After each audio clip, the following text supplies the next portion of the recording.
Hello বন্ধুরা, কাল তো পৌষ সংক্রান্তি। আর পৌষ সংক্রান্তির আগের দিন তো পিকনিক হতেই হবে। পিকনিক না হলে কি হয়? পিকনিক তো ছোটোবেলা থেকেই আমরা এই বুড়ির ঘরের পিকনিক করে চলে আসছি। তো এই যে দেখো আমাদের বুড়ির ঘরের পিকনিক। এই যে এটা হচ্ছে আমাদের বুড়ির ঘর। ছোটোবেলা থেকে এরকম বুড়ির ঘর বানিয়ে আমরা পিকনিক করতাম। আর ঘরটা দেখো কতটা বড়। আর এখানে দেখো সবাই মিলে হাতে হাত লাগিয়ে কাজ করছে, দেখেছো? সবাই মিলে আমার মামা মামি এই যে সুমা বৌদি, দেখেছো কীভাবে কাজ করছে সবাই মিলে। আর এখানে মামা তো ডিম বসিয়ে দিল, ডিম সিদ্ধ করছে।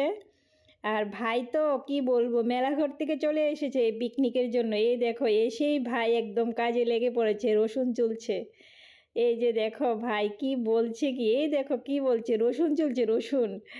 তো সত্যি বলতে কি আমি খুব মিস করছি পিকনিকটাকে, কারণ আমি তো এখানে নেই, আমি আগরতলাতে আর তারা সবাই উদয়পুরে।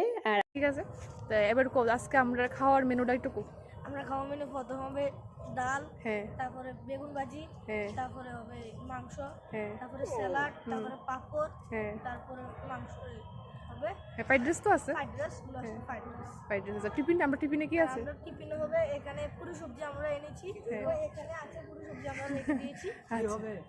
পুরি সবজি হবে, হ্যাঁ টিফিনে পুরো সবজি না। আচ্ছা, তো